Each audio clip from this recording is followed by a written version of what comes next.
Hey there, Dan with VGM Academy here. I wanted to, first of all, thank you for checking out this video. This is an amazing inside look at the monthly members Q&As with industry experts that we do every month inside of the VGM Academy Members Network. Now, this we're going to share publicly to give kind of a sneak peek, but it's an hour-long Zoom call with an industry expert. In this case, we had DJ CUTMAN, aka Chris Davidson, join us, which was an amazing hour-long chat. Now, what's nice about these chats is that I get to get out of the way, and members get to ask their questions directly to the guest and get answers in real time. It's a great way for them to get those answers quickly and ask follow-up questions, as well as get to know the guests a little bit and vice versa. So it's a really amazing opportunity for composers who are looking to break into the field. And this was just an amazing chat with Chris, who shared his wisdom on, licensing music, making money with music, being motivated, being, productive and consistent and things like that. He's also, if you've not heard of his work, you're probably living under a little bit of a VGM Academy or VGM rock. So come out and check out DJ CUTMAN, and his handles at VGM, at Video Game DJ on most social media. And he also runs a record label called GameChops, which they just are finishing up an amazing Kickstarter campaign around Zelda and Ssl 2. So I'm going to put the link in the video description for that as well. But if you enjoy this video, please feel free to try VGM Academy Members Network for free. We have a month-long trial. You can jump in there. You can watch this. You can catch this recording. You can download it. You can also go back and binge watch all the past ones and join December's live Q&A coming up later this month. Hope you enjoy the video, and I'm sure you'll learn something because there's a lot of great stuff in here. Without further ado, here is Chris and the members of the VGM Academy Members. Here they come. Well, hey, everybody. Hello, folks. That was really exciting. All the videos, I know. This is a lot of fun. Every time is a lot of fun. I'm really excited to have Chris, aka DJ CUTMAN, here with us tonight. Everyone. So thanks, Chris, so much. Before we even get started, thank you so much for spending some time with us tonight and digging in deep with some conversation, hopefully, and answering some questions. And I'm really excited to shut up and get out of the way so other people can ask you some really great questions and you can share your wisdom. I hope I can. This will be an enlightening evening. Yeah. If nothing else, if we really run into a dry spot in the conversation, you can give us some armor tips, because I was just telling him before. Sure. Yeah, I could just put it on and DJ. I have my mixer right here, actually, so we could, if it gets dull and we need to just play some bangers for a while or some lo-fi, just let me know and I'll jump on it. Love it. I'm almost every day listening to the radio DJ CUTMAN.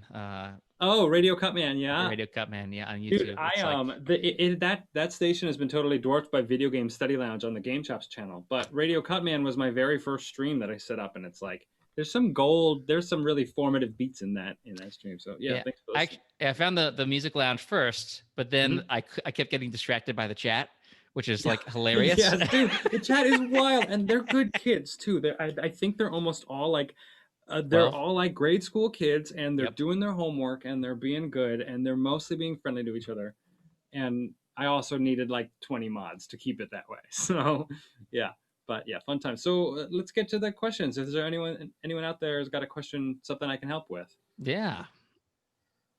I know that Kirill had a few questions queued up ahead of time. So Kirill, Frederick, you both have questions. And Ziad, you all had questions. Don't be shy. Now's your moment. Okay. Hi, Chris. Hi. How you doing? So I love DJing as well for years and years, but I kind of stopped for a little while. I totally can appreciate that big time. DJ jungle for many years on vinyls. Oh, dude, that's awesome. I love drum and bass. I had a habit of dropping drum and bass in almost every set for a while, even when it wasn't the best decision. I just really love that type of music. Mm-hmm. But I haven't been DJing this year, clearly. I don't think many of us have. But yeah, well, what's your question? What can I help you with? My first question, kind of, when you get when you do the remix, right, you have to get some kind of licensing or permission from the artists. I mean, if you want to use it, obviously, for commercial purposes, if it's non-commercial, then I think it's that is the number one question I get 100% of the time is how do you do the video game music on Spotify? And I have condensed it down to like a very small answer. You go on a distributor like DistroKid or SoundDrop, and you get a cover song license when you upload the song. And it used to be a big old process, but nowadays it's super easy. DistroKid charges $1 per month.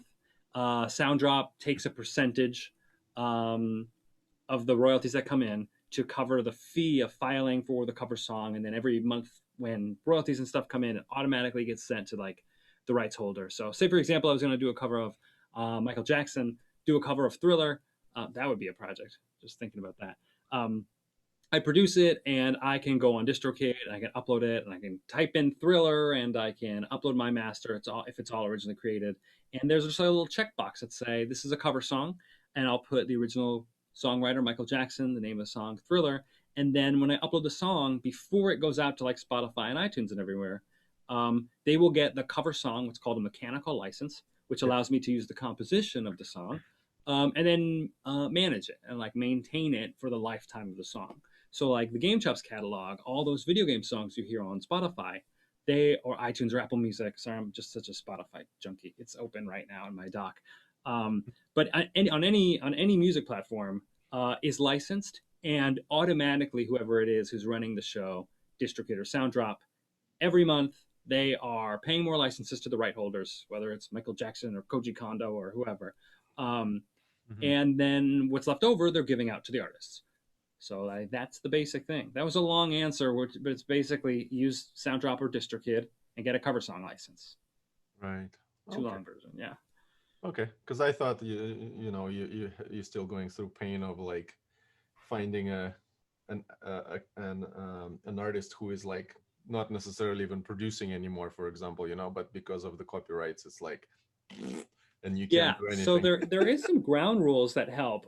In the United States, the song has to be published in the United States to get a compulsory license, which is something that actually was pretty cool. The government did back in, I think, the 70s, saying any song published in the United States, you can have a cover song. You can do a cover song of it. Anyone can, as long as they pay this.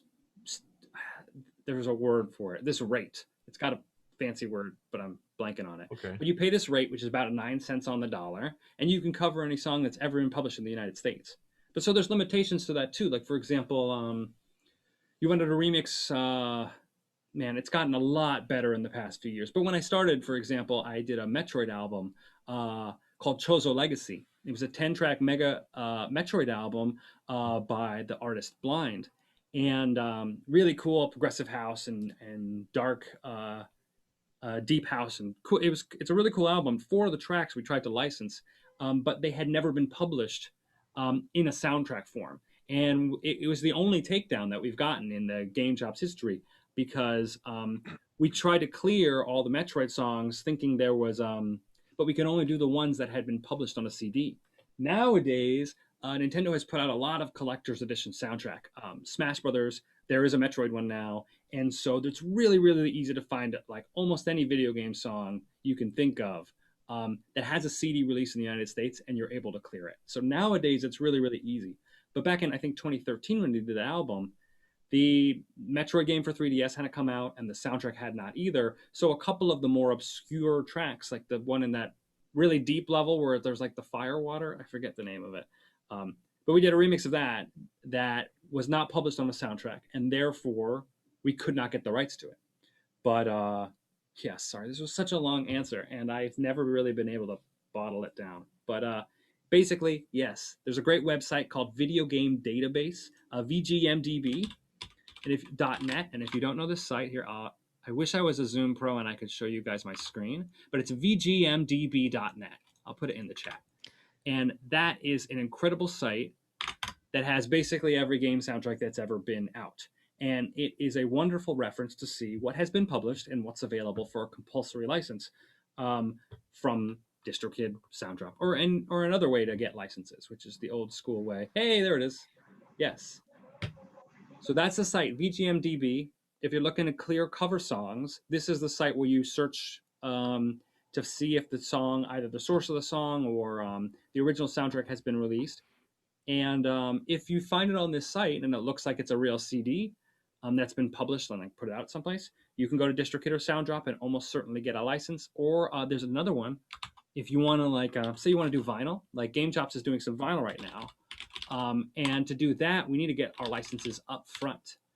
And I knew this was going to be a licensing call. I just knew it. I was telling my wife, I was like, we're going to talk about licensing for the whole hour.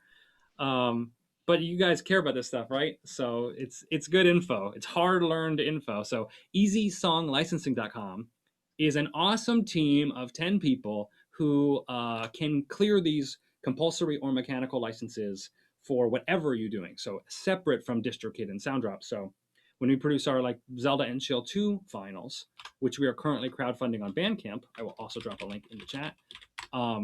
We had to pay for those licenses up front. We had to pay for 250 licenses for Bandcamp to even put the crowdfunding thing up. So, and we were able to do that with easy cover song licensing. We find the albums on Video Game Music Database, communicate with the fine people who work over there, and pay them the fees for the licenses themselves and for them to do the work. And they give me like PDF documents that prove that we have the rights to the music. And then that's what I sent to Bandcamp. And yeah, that basically says, hey, you have rights to sell it. And then what's going to happen is this Zelda and Ssl 2 album performing very, very well. I'm so super grateful. Sorry to gush a little bit, but this like completely exploded beyond what we had imagined. We were aiming for $5,000. We needed to sell 250 copies, and we have pre-ordered almost 1,200 copies, over 1,200 copies of, which is essentially our like first or second self-produced record. And the way we're able to do that legally is getting those licenses from Easy Song Licensing. And then once this is done and everybody's pledged who wants the album, we'll have a final count of how many sold. And I go back to Easy Cover Song and I say, hey, and those 250 licenses, we also need another 1,000 or however many. And I'll pay them the fees, they give me the documents, and that's how we keep it all on the level and make sure all the composers and the rights holders are getting their due royalties for the use of the compositions. That's cool. I think that was full enough to answer. I appreciate it. Yes, I'm sorry. that's the whole.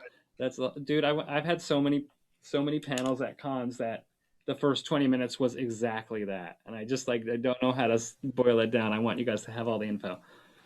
I think that you just boiled down probably years of stuff into about 10 minutes, so I think that that's probably pretty cool. But 10 years I and think 10 we're minutes. good with that. There you go, guys. VGM Academy. Awesome. So I see Steven's got a hand up. Steven, you want to jump in? Absolutely. Thank you, Chris, for that rock solid introduction. Hell yeah. I'm curious, with so many hats that you wear, what does day-to-day work look like for you? Like when you wake up in the mornings and you're like, oh, I'm going to do some work today. What does that look like? And then also if you can give like a pre-post COVID. So like, how is this changing in real time since we've been sort of quarantined for 9 months? The ironic thing is not much. It has not really changed that much. The world has certainly changed. And I don't get brunch anymore. But sort of that, my daily routine is pretty much the same. I'm going to give you guys the ideal routine that I would like every day to look like, but realistically it doesn't. Wake up, go to the coffee, which my wife has usually already made, and I'm so important. Go to the coffee and practice piano for about 20 minutes, half an hour. So first thing in the morning, ideally, is don't look at the phone, don't look at the notifications, get the coffee, like wake up the body, go and practice piano. I'm taking piano lessons with a teacher over Zoom, and she's giving me pieces every week to work on. So I'm working on these like kind of middle school level piano pieces. I'm not a piano player. Originally, I played sax in high school, and but like I'm a computer musician. So, but I practice piano basically to just stay offline for the first half an hour of my day. Then I hop onto the computer, and if there's nothing like no pressing client needs a deliverable right away, I go into responding to messages. So email, Twitter, Discord. Usually those are the big three. So half an hour piano, go and boot it up, see who needs me first thing in the morning. Or if I have mixes that came in that night, I listen to them while my brain is fresh and give notes to the producers. There's a lot of that actually in like running GameChops. A lot of my time, like the hours I put into the label, are listening to work in progress tracks and giving like creative feedback. Usually technical mixed stuff, sometimes structural stuff. But so I would say maybe maybe 45 minutes to an hour of responding to things. And then now it's 10:30, 11. And that's usually when I start my first production block, whether it's mastering an album like Zelda Until 2, doing mix downs for an artist like Mega Ran, working on my own album. DJ CUTMAN Volume 5 might actually come out this year, which would be awesome. Then I produce for about 2 hours, working on whatever project is, break for lunch, usually about half an hour. Try not to eat in front of the computer. I used to work an office job and I always did that. And when I started working for myself, I was like, boundaries, no food on the keyboard. So I try not to sit in front of the computer. It actually take half an hour unplugged. Then I go into another longer production block, usually 3 or 4 hours, where I'm either working back and forth with the producer. It's a really great time, like 1 to 4 o'clock on the East Coast is a really great time to basically, the whole world's awake. I don't work with a whole lot of folks in Asia, but folks in Europe aren't awake, folks in California are awake. So that 1 to 4 p.m. is really when it's like collab time, where either I'm working on something, but most likely I'm going back and forth with people, giving mixed feedback, planning ideas, sending stems back and forth. I'm working with Mega Ran on his Black Materia remake, and there's a lot of just managing assets and sending assets back and forth. And those usually happen in the afternoon. Then at about 4 o'clock, I shut off my Discord. I try to go dark on my notifications. And from like 4 to 7, I work on something that is not immediately needed, like something more creative. Either it's a song for myself or a project that does not have a deadline yet. Basically in the evening, I'm working on like more free creative stuff. And so basically first thing in the morning, the studying, then the people, a block of work, like production work, and then try to do at the end of the day, even if it's just a half an hour, of making a beat, looking through gear, like unplugging stuff and trying things, just to remind me like why I'm doing this, and then that's pretty much it. Sometimes I'll do some emails or some metadata stuff on the couch afterwards, but yeah, that's basically the framework that I really think my best days are built like that.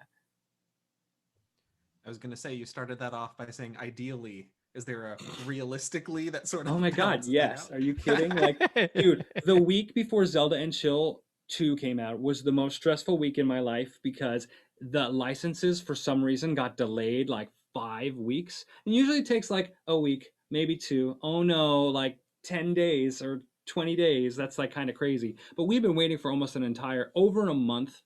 And the album, and we had announced it like so early on because we shipped 6 weeks in advance and we announced it because like, of course it'll be ready.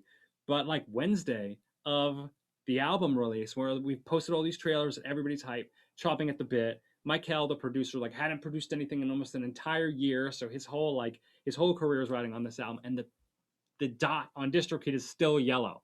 That night, I like didn't sleep at all. I just like laid awake, like trying to visualize the yellow dot turning green, like being like, what am I going to do if this doesn't come out? We can't even push it back because it's like stuck in this limbo of like licensing and not shipped out yet. And I got up at like, I think it was like 5:30, 6 in the morning, which is early for me.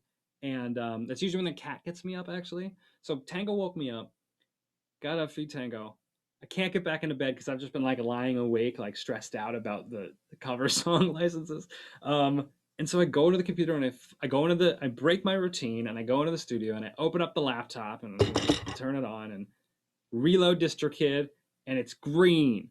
And it was just like the most relief that like 25 pixels had ever given me in my entire life. So it's finally like, yes. So leading up to that, when that thing was yellow, I like couldn't get into piano mode and I couldn't do like fun producer mode at the end of the day. I was like too cramped in. So I was just, there was a lot to do with that album. Not only does it have 14 songs, it had a full-length music video. It had a bunch of promo and rollout stuff. It had a Spotify ad campaign. It had all this stuff on the back end. So the non-ideal days, I'm too stressed out to do the good stuff at the beginning and the end. And I just like crank it through tasks until I pass out. It's not a really good, it happens. It's not a really good, it's not a good thing to happen all the time. Yeah, well, thank you for that honesty. I appreciate Yeah, for it. sure. Also, before we just leave this behind, just to clarify, Tango, that's a Mega Man reference, if I'm not mistaken, Yes, yes? can you believe it? And we adopted him, and he already had that name. But yeah, That's- I think it's in Mega Man 5. It's Destiny. That's what that is. Tango Mega Man. Yeah. He's a great cat. He's in Mega Man 5 by Dr. Light. Yep, Mega There Man you go. 5. Beautiful. He's a good boy. I'm a huge Mega Man fan myself. So Yes, clearly. I don't know if you can see how many Cutmen I have all over the studio, but there's a lot of them. bet. This one's the coolest, I think. Nice. All right, Frederick, you're up, my friend. Hi, Chris. Thanks for doing this. Really appreciate it. I watched one of your talks, Business of Making Music, recently. Yeah. Really, really informative. So thanks for that. Yes, thanks for watching. No, one of the things you spoke about was the importance of releasing something weekly. And Regularly, you're not the first yeah. exactly. And you're not the first person who said that. So it's definitely something I'm aiming to. Oh yeah, consistency. That's the key to growth online is consistency. Yeah, exactly. So kind of what my question is when you kind of hit those unavoidable setbacks, for example, your Zelda shenanigans that you just spoke about, or my daughter's home for a week sick and I can barely turn on the computer.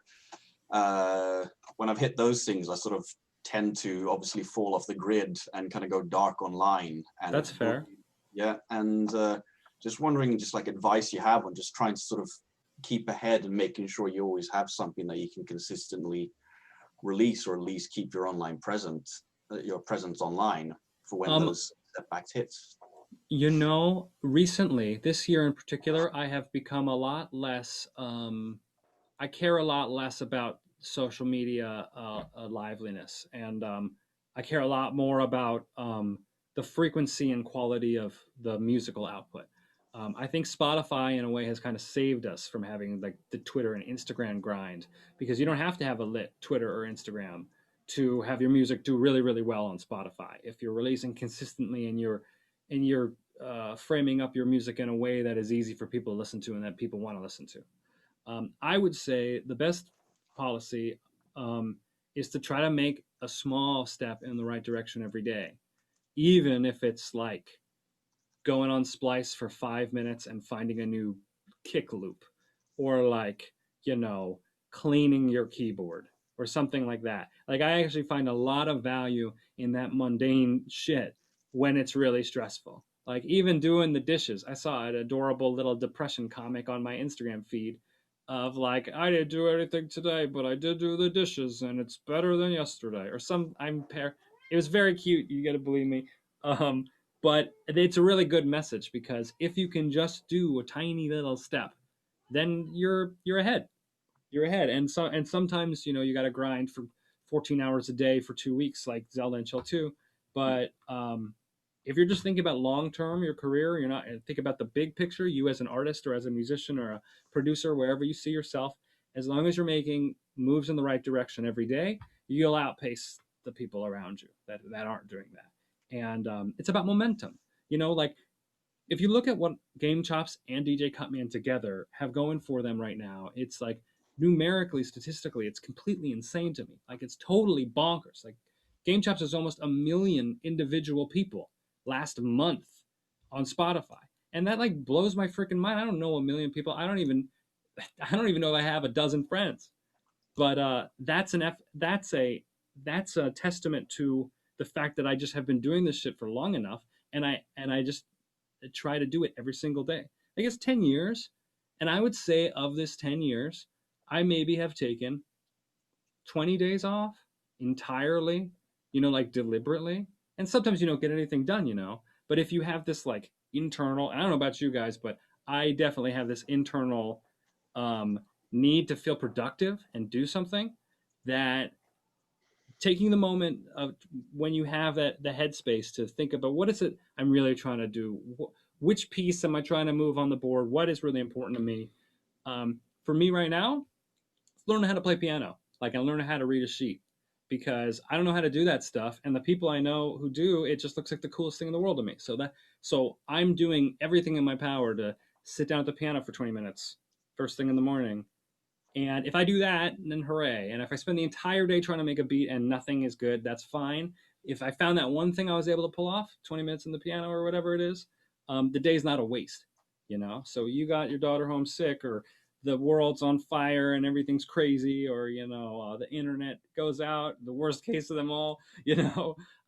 If you could find one thing to do that supports your mission, then I think that you'll feel all right in the long run. I mean, that's been what I've been doing, and it helps. And you know, I lost my mom this year in October, and that was the month that we did all the Zelda Chill 2 production, and I was going through the darkest time of my life, but I felt like I had a responsibility to my collaborators, because I really do appreciate the artists that work with me on GameChops. Like, genuinely, as people, like, I try to take care of everyone.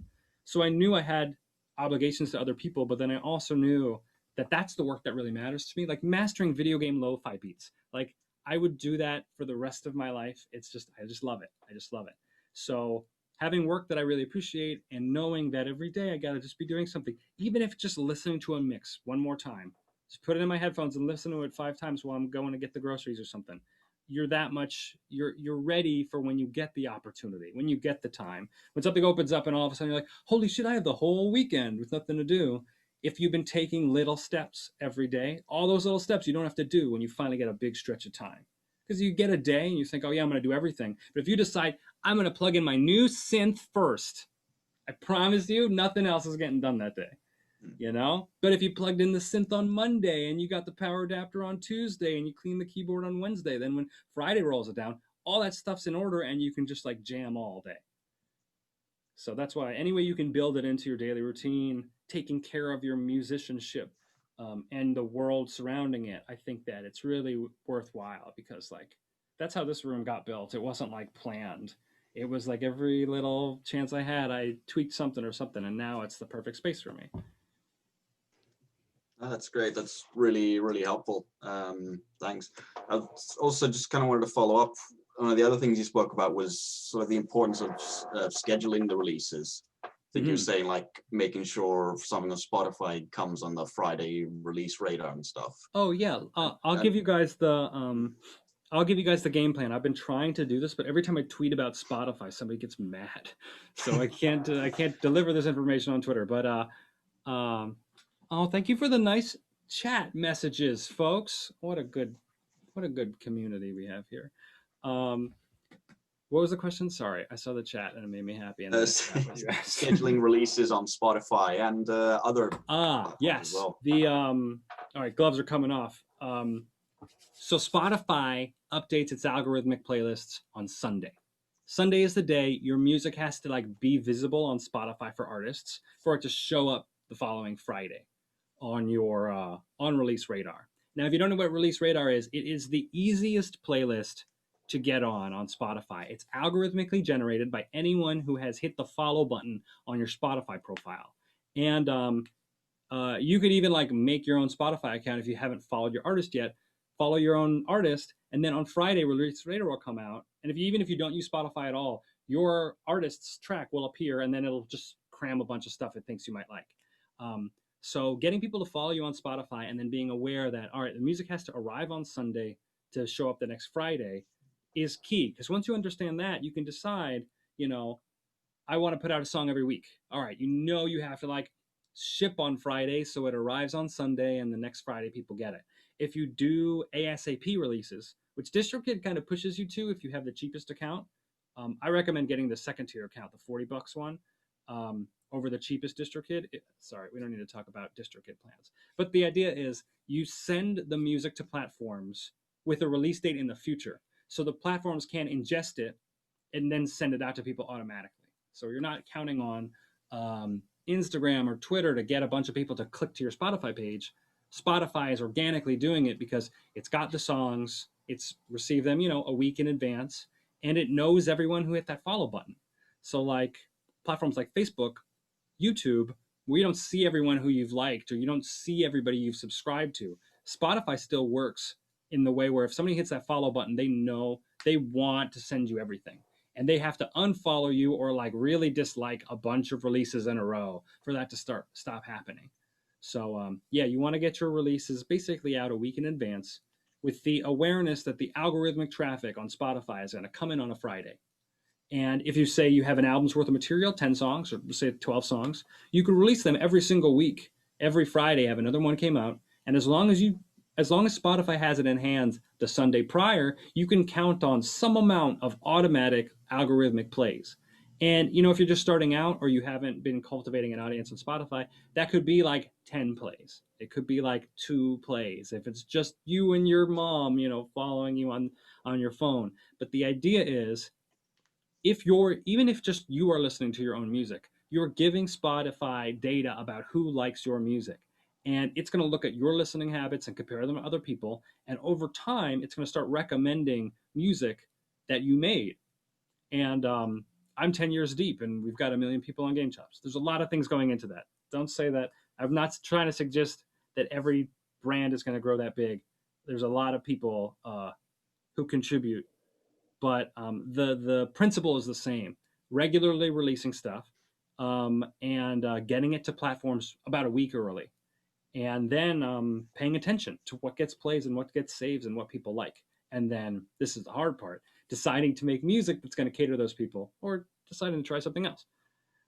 So there's this like constant reviewing of the data. And even if the data is super minuscule, if your track usually gets 10 plays and your new one gets 30, that's something you should really focus on. And the artists that choose to start doing well, in my experience. Everybody I know who has been like, man, I started making lo-fi beats and people really liked them, so I made 500 of them. They're like living in a mansion now or something. But yeah, that's the basic thing is get the music out early. Be aware that Friday is when the release radar traffic comes in. And then don't fall off. Don't fall off. Like really everybody who's trying to cultivate some sort of royalties from Spotify. And when I say Spotify, I do mean all platforms. I just find they're the easiest to talk about and make most people use them. You should be aiming to have a new release every 1 to 6 weeks. And if you go more than 6 weeks, you may never get to the point where your stats go up above those 10 plays or something. But if you're doing something every other week, once a month, something like that, if you're producing stuff that you're listening to it all the way front to back and you're happy with it and other people are doing that too, it will naturally grow because Spotify will, over time, gather data about who likes it, find more people, and send it out to them. And it's a long game for sure, but it seems to work. It seems to work for me and a lot of other artists. Awesome. Thank you very much for that. Awesome. Okay, Steven, so you got a hand up. Let's keep the good times rolling. And thank you for asking me because I sort of wanted to piggyback off of Frederic. That's the Zoom hand. If you're Zoom, I never noticed. I've seen the hand button, the contextual menu. I've never actually noticed it before. I'm learning a lot. This is my second Zoom interview today. Oh, fantastic. Yeah, that'll be a fast learning curve. But no, I wanted to go back to Spotify. So I understand pretty well how Spotify can be a great tool to get other people to listen to your music and build a following, which is fantastic. Mm-hmm. Financially, the last I heard about Spotify was a couple years ago from the financial aspect. But from what I heard, it was a tiny fraction of a percent of a penny that you were getting per 1,000 streams.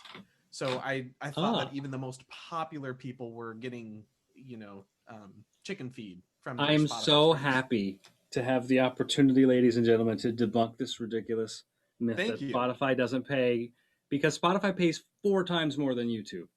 1,000 plays on YouTube is 1,000 plays on YouTube is like $1.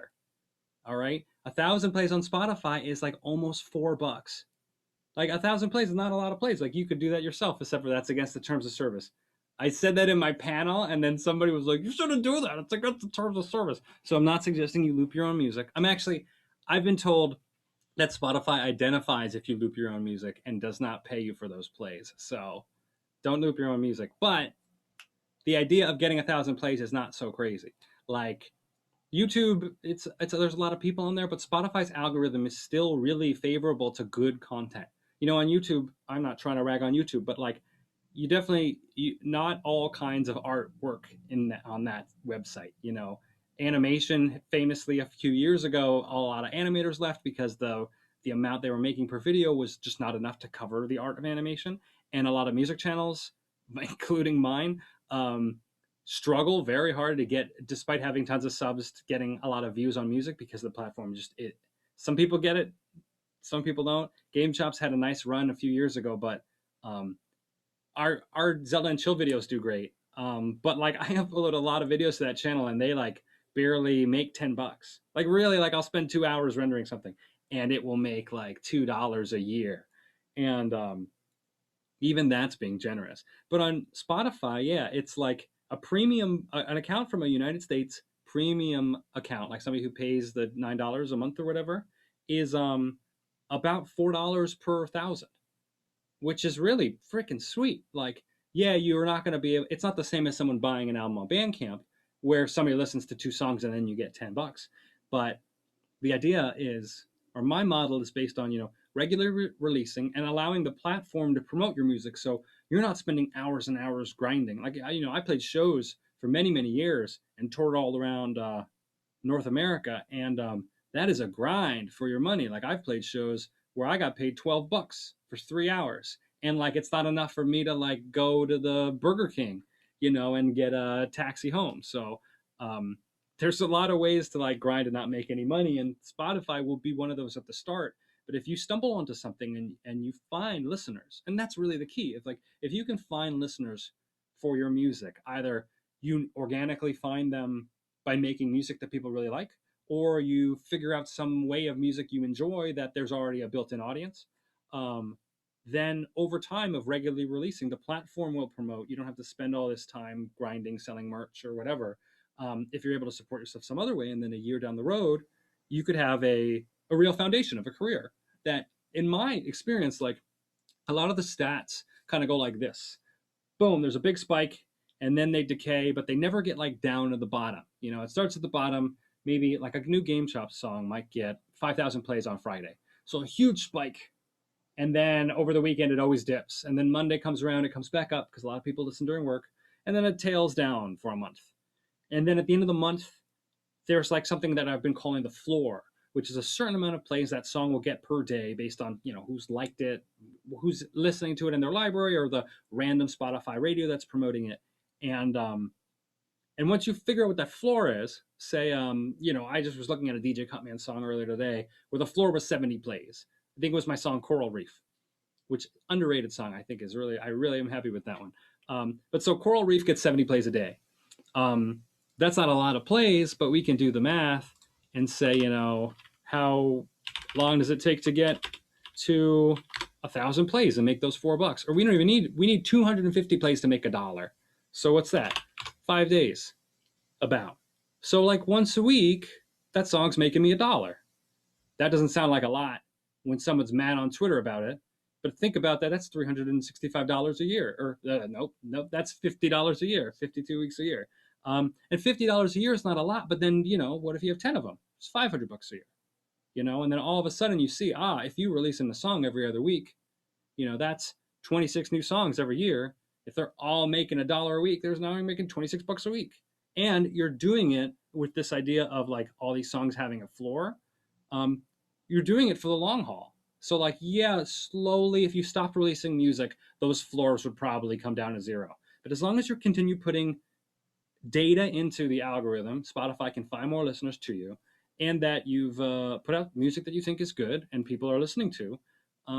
The idea is over time, you get a catalog that even if nothing blows up, you're earning, a reasonable amount of money, a part-time salary, or enough to buy new gear, or just enough to, get a pizza one night. And it all stems from that original concept of just like putting out songs regularly and then building a catalog of music that you think is worth listening to. Thank you. This is really insightful. Yeah. That's awesome. Dude, I would talk about this stuff all the time. You want me to come back again? I absolutely will. I feel like this is usually the stuff I've been talking for 45 minutes about cover song licensing and Spotify algorithms. That's usually when like people start walking away from me at the party. So I'm really having a good time here. We're a different kind of party, I think. Yeah. This is where the real party's at. Yes, that's it. Of course. That's it. You found the right party finally. Yeah, no, this is great, and I think that like breaking down the math of that incremental income is like huge, and we should definitely dig into that some other time, like super deep. But I don't want to. I've got like 10 questions I want to ask, but I'm gonna let Justino ask his question because it's not about me tonight. Justino, go for it, dude. If you can safely. Muted. You're muted though, bud. Hold on. Oh, he was unmuted for a second. There you go. Wait, I'm unmuted now? Yeah, Yes. you're good. Okay, so here's my question. Sorry, I'm working right now, so I'm in my car, but this is great. It's very exciting. Thank you for being here. Now, the question that I have is, you talked about putting out good music. Yeah. So where do you as an artist define your voice and your music versus putting out something that needs to be listened to so people are buying your music? Where's that balance between that of success and artistic integrity? All right. That's a great question. And I've been thinking about that a lot. And I think I have an answer that's like kind of technical in nature, but it will probably make a lot of sense to you guys. I make whatever I want to make, and I do not think about what I ought to be making. I just like make my music. I make my tracks that I want to hear.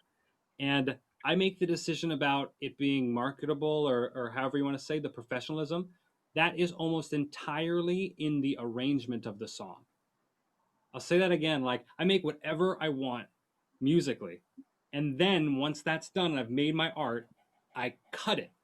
CUTMAN, get it? I cut it to fit an arrangement I think people are going to listen to the whole thing. So I've made, like, I have a song with Glitch City, Howly City from Pokemon. It is a 5.5 minute song. We have released 2 versions of it, and both of them together are not actually the whole arrangement that I did. I actually am finally releasing the extended version of that song as the very last track on my album because I don't care anymore. But basically, long intros are murder, total murder. And if you have a minute of your song like quiet at the beginning, like people will just skip it, and Spotify sees that as a really, really strong sign. So if you've been listening to my music over the years, you probably noticed my songs are getting a little shorter, and they're getting right to the point. I used to do really long epic intros, and I don't anymore because I noticed on the stats that when I got to the point faster, it was getting more playlists, it was getting more likes, it was getting more plays. And for me as an artist, I'm okay trimming the fat. Like I'm okay not having a long intro. Because I know if I'm going to DJ this song, if I'm going to perform this song, the audience is going to sit through that 1.5-minute intro if it's my show. But Spotify is not my show. Spotify is an app that we have on our phones to listen to music when we're working, when we're sleeping, when we're doing the dishes or whatever. And I think that is something that a lot of people miss, because you can be your pure, unfiltered artist and you can do whatever you want. But if you're trying to do this at some level of professionalism, there's got to be a point where you say, all right, I want to make money with this art I've made. What do I need to do to make that easy? And the answer I've found in these past few years is cut the arrangement so that there's no bullshit in front of it. Dave Grohl, don't bore us, get to the chorus, And like I said, I make whatever I want. Coral Reef, I think that's the best song I've ever done.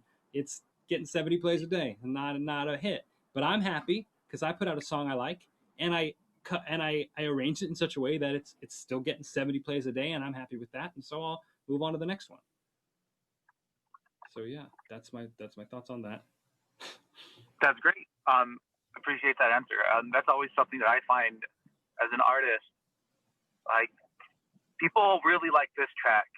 Do I keep composing in this style, or do I compose how I like?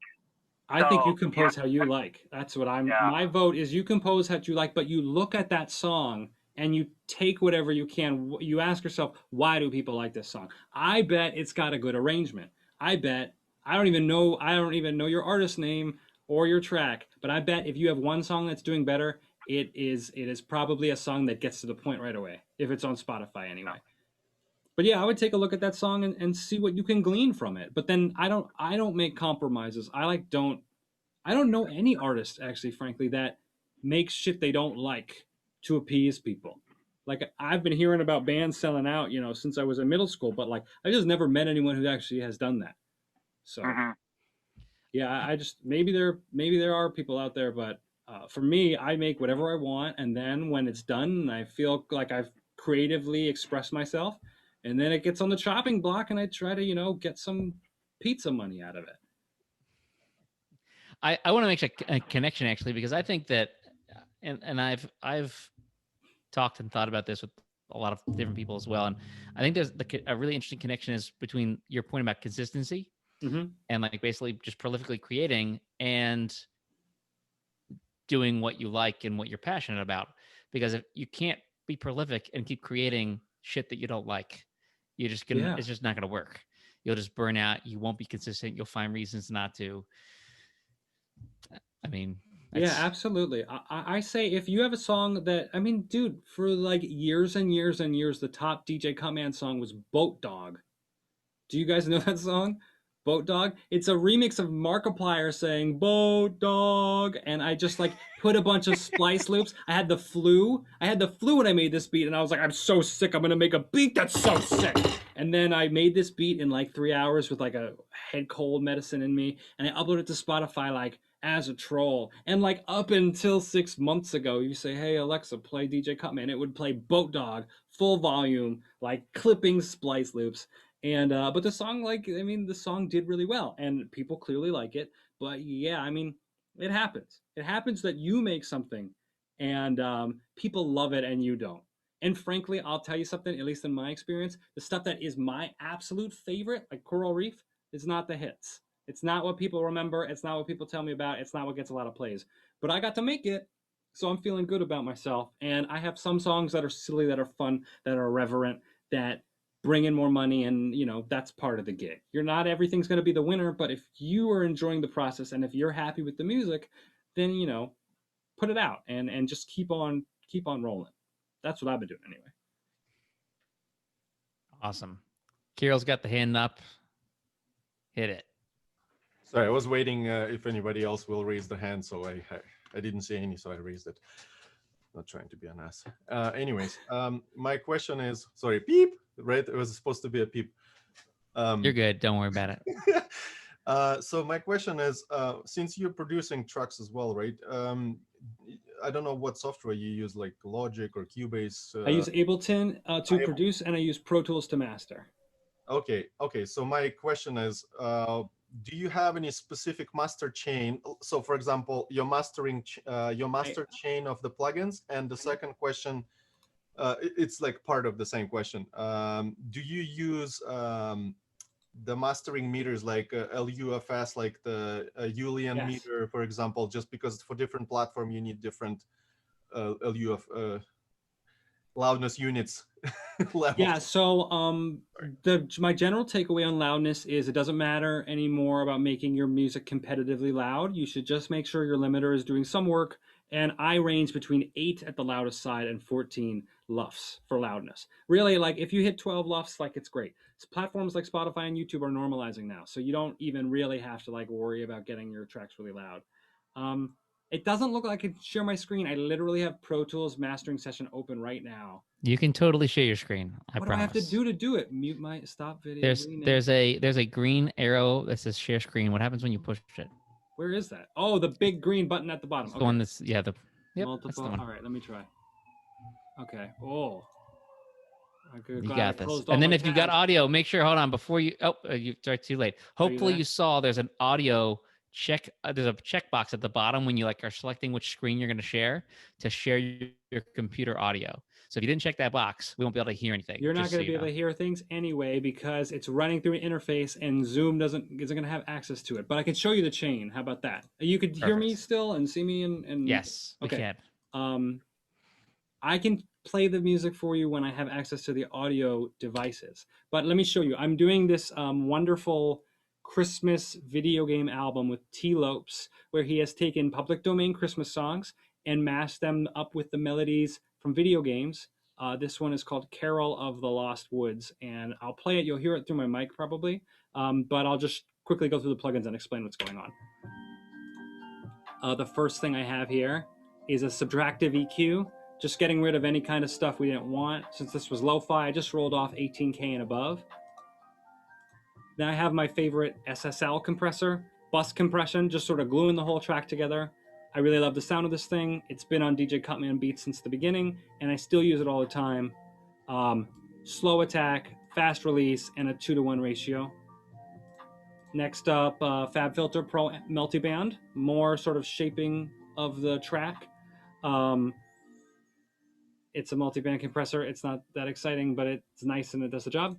Next is my secret sauce. This is the Ssl Eq by Waves. And I love this for lo-fi because I can just turn down the high end super easily with one knob, and then it's super lo-fi.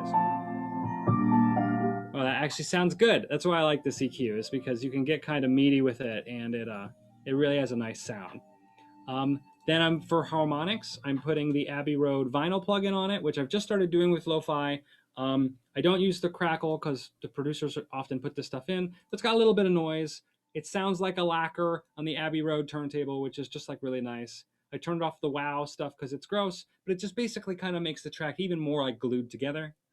And then to top it all off, we have the Fabfilter Pro L2, which is the most versatile limiter. I almost always use it because it's nice. It has a great display, and you can see if I drop in where the beat is, this is short-term LUFS, but you see we're around 12 LUFS in loudness.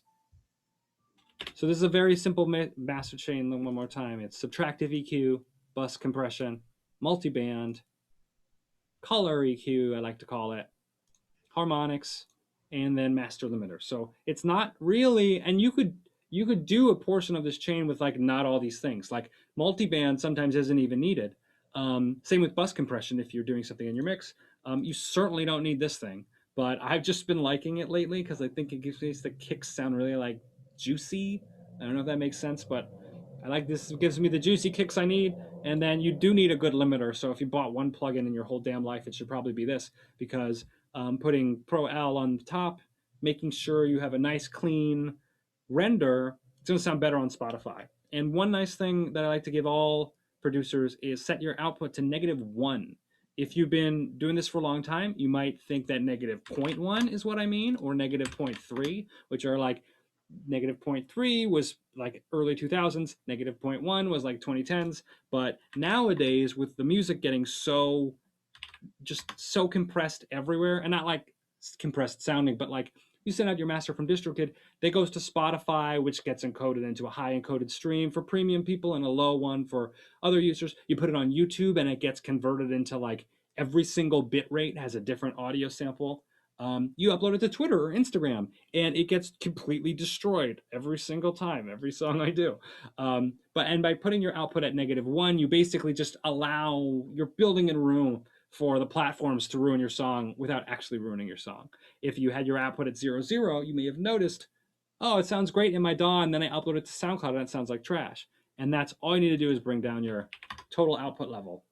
And then if you bring in your waveform into like your DAW or a DJ software or whatever, you'll see that the brick of loudness will not like be all the way at the top. There'll be like a little bit of headroom, and that just sort of helps it sound more consistent overall. Which for mastering, I really think the key thing is making sure the track translates, that it sounds good coming out of a phone, or it sounds good coming out of a big PA system, and it sounds good coming out of your headphones and all that stuff. And one really easy way to do that is just like give yourself -1 on whatever master limiter you're using, and then when it gets compressed in its life, there'll be a little extra headroom built in. And you're not really going to lose any noticeable loudness this way either. Not that that even matters anymore. All right. You guys got my lo-fi master chain. I've been building this chain for like 3 years. I know it seemed like only 6 plugins, but they're really all doing a lot of work. And it's in a really, really great form now. Like it really delivers. Zelda Chill 2 went through this chain. Super Lo-Fi World 2 went through this chain. Now the T-Lopes Christmas album's going through. And it's really just about like treating the stuff that we couldn't handle in the mix with EQ, compressing it more, doing a little bit of EQ to just sort of make it really shine in the right places, and then doing something nice to the top end so the file comes out good, you know? And yeah, that's the chain. Thanks for coming to my tutorial. I really feel like I should sign off a YouTube video after going through all that. Was there anything that I didn't like cover clearly in there? Any questions about any of those particular plugins? It's a big rabbit hole of things I just opened up, but Oh yeah, here look, there's the Zoom. Awesome. Yeah. Steven's saying thanks for coming to my TED Talk is right. The sign off. Yeah. Oh, TED Talks. Oh boy, I could talk about those. So first of all, I just wanted to say thanks. This has been awesome. We got about 4 minutes left. Sure. So if anyone has like one lingering question left, now's the time. I also want to make sure that Chris, you have a moment. You've got so many irons in the fire. I want you to like tell us what's going on. And I can plug stuff, right? Yeah, do it. Do it, man. All right, let's do the plug-in, then we'll take a question with whatever we have. So the thing that I would like y'all to support the most is the Zelda and Ssl 2 vinyl. If you like records, you have a record collection or you collect VGM vinyl, please do back the campaign. It's only $25 and it's the cheapest it'll ever be. It's a heavyweight complete analog mastering chain from a guy out in California who does great work. It's a heavyweight, full length colored vinyl, and it's just super good. Not that I need you guys probably should be spending your money on DistroKid accounts, but if you do like vinyl or you know anybody who does, I'm super happy that I'm able to like publish my own vinyl through Bandcamp now. It's super duper exciting. And if you don't already follow GameChops, I'm putting the GameChops smart URL into the chat, and I'll put the DJ CUTMAN smart URL into the chat too. Really, frankly, you guys don't have to buy anything from me. But if you would follow me on whatever music platform you like, if it's Spotify or something else, if you don't already follow GameChops or DJ CUTMAN, go ahead and hit that follow button, and you'll get our new songs on Release Radar, and you can tell me what you think on Twitter in an angry screed if you must. I could also say for sure that your music is fantastic for any time when you need to get something done that is not making music. Like, it is great. Put your nose to the grindstone music. And for me, I know like I have I have like diagnosed ADD. I'm not just like saying that as a catchphrase. I've got a lot of people just like throw. They're like, oh, I have trouble focusing sometimes. It must be, I must have ADD. Like a lot of people like just say it. It's like a very kitschy thing to say. Oh no. I've lived my whole life this way, and it's, well, at least it's cool now, right? It's super. Yeah, we're at the top of the pile finally. And it only would help the chaos in our brains to be that cool. Well, I not to cut you off, but I do want to say that my ADD is way tempered when music is playing. And that's exactly where I was going with this. Exactly. A lot of these songs I have made with that intention. Not with that intention, but with that like direction. Like, while this beat's on, I'm actually working on music, and I'll just keep this beat going. One of the beautiful things about Ableton is you can make a very small loop in a small amount of time and keep it running while you produce. And that's how a lot of my early work got done when I didn't have the confidence to like know structure or whatever. I'm just going to keep it looping for as many hours as it takes. So yes, thanks for listening, and Zelda and Ssl 2, check it out wherever you listen to music, because I really think it's like one of the best sounding albums I've ever worked on. So yeah, whether on vinyl or digital, I'm really happy with how it turned out. Love it. Well, I know I'll definitely share the hell out of that. So this is you want to say hi, buddy? This is my little minion is here. Oh, hello. Snuck up. So I think is this his first Zoom appearance? I think he finally broke in. Must have snuck past the security. So are you guys talking about Ableton? Yeah. Do you want to say hi? Hello. Excellent. Cool. So, Chris, thanks so much for spending an hour with us here today. You don't have to get into the camera. Don't worry. They can see you. See? You're right there. And I'm really excited to share the recording later on with folks. And, folks, don't be a stranger, follow and just check it out. Oh yes, I'm Video Game DJ on Twitter and Instagram, and I do check my messages. So if you have questions or thoughts about this kind of stuff, send me a mention on Twitter or a DM on Instagram at Video Game DJ, and that's me. And I check those things. Oh, and we have Super Lo-Fi World shirts. Yes. I'll put the link in the chat too. Oh man, I have products. This is unusual. Do it, yeah. I'm not used to that. Push that merch. Teespring.super lo-fi. And there's a big GameChops logo on the back, I think, right? Is it there? It is there. It is there. Yep. Awesome. All right, folks. Well, I will share this recording as soon as it's available after tonight. And thank you. I'm not going to eat the microphone. And I look. Too. And I will see you all for the next one. Thanks again, Chris. And feel free to unmute and say goodbye, folks, or whatever you'd like to say on your way out. And safe drive. Safe drive. Hey, thanks, Dan. This was really fun. I appreciate you all coming out, and I hope that this was informative or helpful in some way. It absolutely was. Thank you, Chris, for being here. Thank you very much. Thanks so much. Yeah, all right, thanks folks. a lot for doing this. Is really great. All right, I'm going to sign off, and I will upload this as soon as it's available. And Chris, I'll share the link with you as well, so that we can just get it everywhere. Later, folks. Yeah, all right. I'll keep an eye on it. Bye.